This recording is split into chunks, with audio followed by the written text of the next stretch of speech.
السلام علیکم व्यूअर्स। आज का पहला सवाल है इस्लामाबाद से नज़ीर अहमद हैं।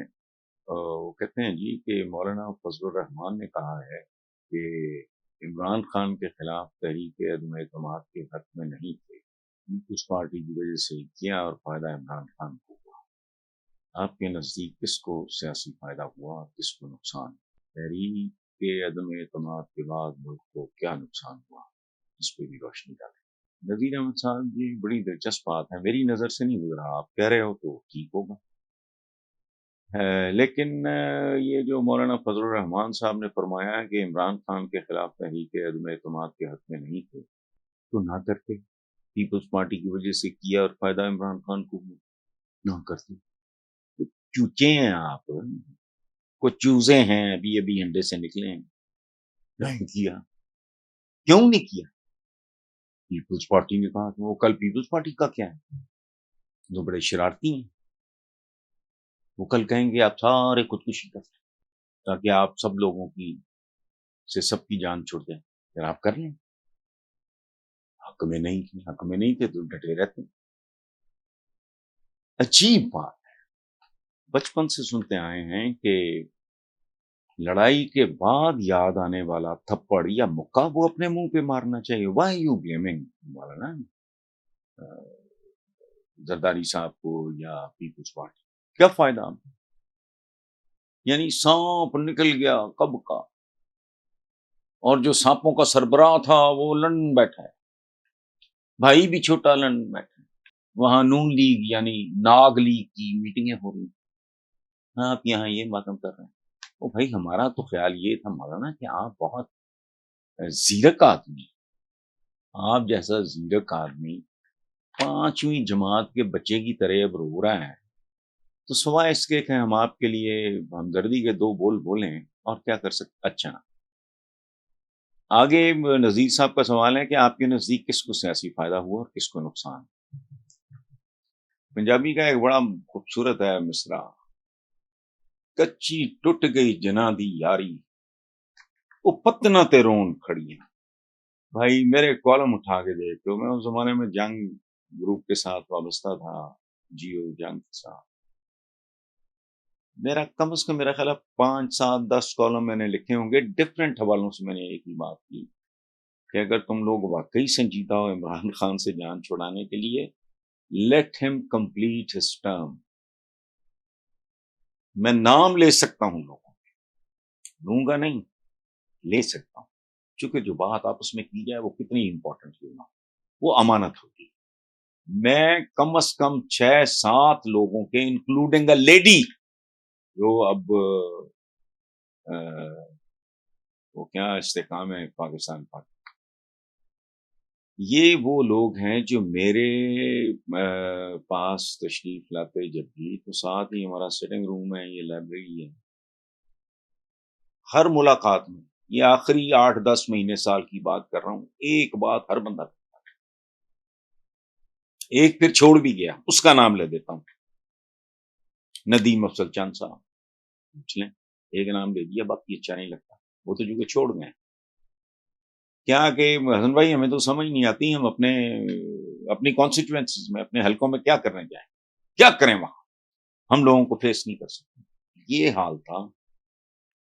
तो आपने झक मारी या मकानाबाद की, आप डट जाते, कन्विंस करते, बात करते, और आखिर पे ये कह के उठ जाते कि अगर आपने करना है तो हम, we are not a party. फायदा इस सारे खेल का अल्टीमेटली हुआ है इमरान खान को, सीधी बात है। पीटीआई को फायदा हुआ। आपने तो बिल्कुल एक पार्टी जो फेड आउट हो रही थी तेजी से, डाइंग हुआ, आपने तो उसको ऑक्सीजन भी लगा दी, या आपने उसको पता नहीं क्या ड्रिप भी लगा दी, फलाना भी कर दिया। फायदा तो जाहिर है सूरत हाल का। अच्छा, रिजल्टेंटली क्या हुआ? फायदे पार्टियों के नफे नुकसान मेरा इशू नहीं है। मेरा इशू वो है, एक ऐसी धरती जिस पे मैंने जन्म लिया, जिसके लिए मेरे बुजुर्गों ने बड़ी कुर्बानियां दी। 3 शहर शहर छोड़े, अपने अपने पुरखों की कब्रें छोड़ी, पता नहीं, उसके साथ एक मोहब्बत है। इसीलिए मैं تنگ آ کے میں نے کچھ دیر سے کہنا شروع کیا میں نے زندگی میں غلطیاں بہت کی ہیں لیکن بلنڈر ایک ہی ہے. مجھے 30 سال کے لگ بھگ میرے بڑے دوست باہر گئے, مجھے چلا جانا چاہیے.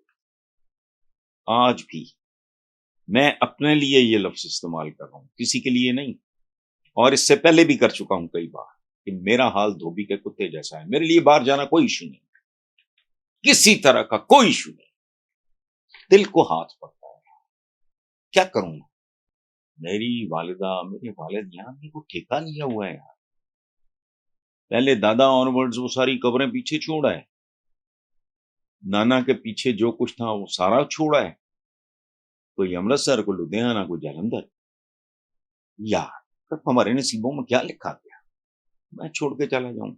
حالانکہ سچی بات ہے میں پوری طرح اکتایا ہوں, ذاتی پرابلم کوئی. میں ارد گرد دیکھتا ہوں مجھے گھن آتی ہے, مجھے غصہ چڑھتا ہے, میرا بلڈ پریشر چڑھتا ہے, میں باہر چلا جاؤں جب میں آپ کو بتا نہیں سکتا.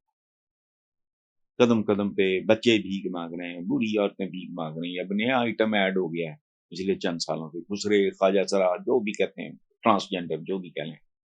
یہ کیا ہے ملک؟ تحریک عدم اعتماد کے بعد جو کچھ ہوا اس نے سوائے اس کے ملک کو ذلیل و خوار کیا, بہت بری طرح کیا. ملک کو کیا, عوام کو, اور عوامی ملک ہوتے ہیں. تاکہ یہ چند چپڑکن آتی ہوں 10 20 50 100 خاندانوں کا نام تو پاکستان نہیں ہے. آج نہیں تو کل, کل نہیں تو پرسوں انہوں نے تباہ ہونا ہے, روک نہیں سکتا. تو یہ قدرت کا ایک عمل ہے. زارز آف رشیا نہیں رہ گئے, آٹومنس کے وہ نہیں رہ گئے, سلاطین نہیں رہ گئے, صفویز نہیں رہ گئے, فرعون نہیں رہ گئے. یہ کیا چپڑکن آتی ہے بیچتے ہیں, تو لوگ سیدھے ہو جائیں تب یہ تو 90 دن کی مار لیں گے. لیکن بہرحال نقصان ہوا ملک کا. ملک کا کیا, عوام کا. اندازہ لگاؤ, بندے کے پاس چوائس ہی کوئی نہیں رہ گئی. روٹی کھائے کہ بجلی کا بل دے. بیٹیوں کی بڑے موٹے چھوٹے چھوٹے مختصر قسم کے جہیز 2 بندے بیچ کے, وہ بندہ کو بعد میں خیال آیا کہ اگلے مہینے میں کیا بیچوں. تو یہاں پہنچا دیا ہے ملک کو. لوگ ملک سے لا تعلق, جو لوگ جو زبان استعمال کر رہے ہیں, یہ شریف یہ کتنے چڑھے ہوئے تھے, ان کا کوئی نام لے کے دیکھیں. حجام کی دکانوں پہ نام کوئی نہیں لیتا. ہمارا جو ہے وہ گھر پہ آتا ہے میرا یا بچوں کی کٹنگ وغیرہ کے لیے, تو میں یہ پلس ہوتی ہے کسی بھی معاشرے کی, جو ہم جیسے معاشرے یہاں جی جو حجام کی دکان, یہ ہیئر ڈریسر سب, یہ وہ کہتے ہیں نام نہیں لیتا. ان کا نام لیتے ہوئے ڈرتے ہیں, اٹھ کے تو چپیڑ ہی نہ کر دیں. یہ تو نفرت کا حال ہو گیا.